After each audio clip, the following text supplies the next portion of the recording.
আসসালামু আলাইকুম। নিনাস কিচেনে আপনাদের স্বাগত জানাচ্ছি। বাঙালির খাবার কত রকম হতে পারে তার আরেক রূপ হলো এই রেসিপি। ভাবছেন কেমন হবে? শুধু তৈরি করে ছোটদের দিয়ে দেখুন, কত মজা করে খাবে তারা। রেসিপিটি কিভাবে তৈরি হবে দেখি। লাগবে পাতা। আজ আমি মিষ্টি কুমড়োর পাতা নিয়েছি। পাতাগুলো আগে থেকেই ধুয়ে রেখেছি। এখানে রেখেছি খোসা ছাড়িয়ে রাখা পেঁয়াজ 7-8টি। একটি পেঁয়াজ আমি 4 টুকরো করে নিচ্ছি। এবারে কাজ হলো এর মধ্যে দেওয়া, তারপর হালকাভাবে ছেঁচে নিচ্ছি। আধা ভাঙা হবে। এবার হয়েছে, পেঁয়াজ উঠিয়ে নিচ্ছি। বাকিগুলো এভাবে করে নিচ্ছি। পাতা তো ধুয়ে রেখেছি, দেখেছেনই। এবার পাতার আঁশ উঠিয়ে নিচ্ছি। হয়ে গেল, রেখে দিচ্ছি। এবার আবার দেখুন কি করছি। আরেকটি পাত্র নিলাম। এর মধ্যে সেই পেঁয়াজ ছেঁচাগুলো দিলাম। প্রায় আধা কাপের বেশি আছে এখানে পেঁয়াজ ছেঁচা। মশলা দেব। হলুদ গুঁড়া দিলাম আধা চা চামচ, মরিচ গুঁড়া দিলাম 1 চা চামচ, ধনিয়া গুঁড়া দিলাম 1 চা চামচ, লবণ দিলাম 1 চা চামচ, ভাজা জিরা গুঁড়া দিলাম 1 চা চামচ, দিচ্ছি সরিষা বাটা 1 টেবিল চামচের বেশি। কাঁচামরিচ দিলাম 4-5টি কুচি করে। প্রথমে তেল দিলাম 1 টেবিল চামচ। আমি সরিষার তেল ব্যবহার করব। এবারে কাজ হলো ভালো করে মেশানো। মিশাচ্ছি, ঘ্রাণও বের হচ্ছে, খুব মজার। তবে আরেকটি জিনিস বাকি আছে, তা হচ্ছে আদা রসুন বাটা 1 চা চামচ দিলাম।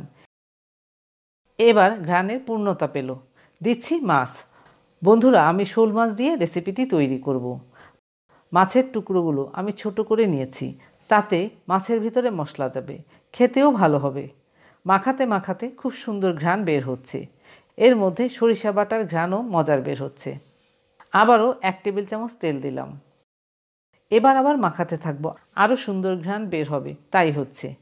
একবারে তেল না দিয়ে এভাবে রান্না করে দেখুন, ঘ্রাণ হবে দারুণ। আরেকটি পাত্র নিলাম, তাতে কুমড়ো পাতা দিলাম একটি, এভাবে।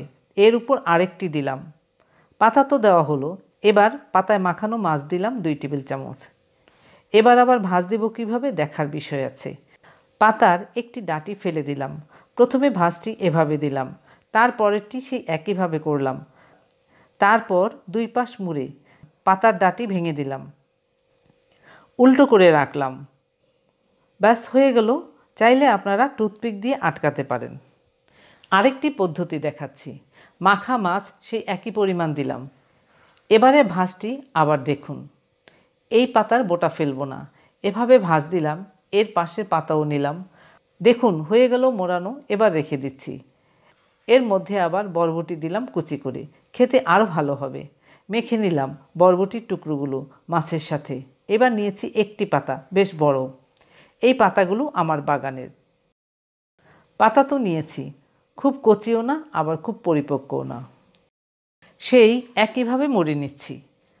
তবে একটি জিনিস খেয়াল করেছেন কি, পাতাটি আমি উল্টো করে মাছ দিয়ে মুড়িয়ে নিচ্ছি, তাতে 2 রকম রং হয়েছে পাতার। বাকিগুলো সে একইভাবে করে নিচ্ছি।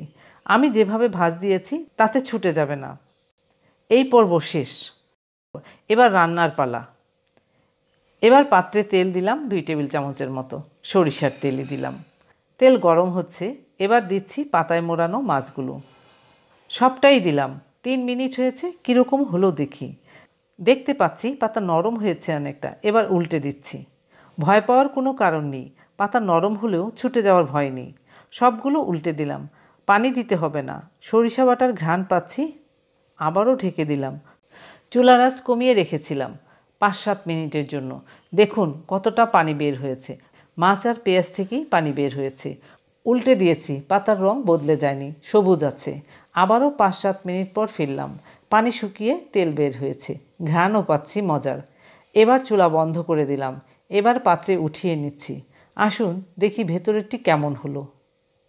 দেখুন বন্ধুরা, সবুজের মাঝে হলুদ। গরম ভাতে গরম গরম পাতায় মোড়ানো পাতার প্যাকেটে সর্ষে বাটায় শোল মাছের দুর্দান্ত রেসিপি। একবার তৈরি করে খেয়ে দেখুন তো কেমন লাগে।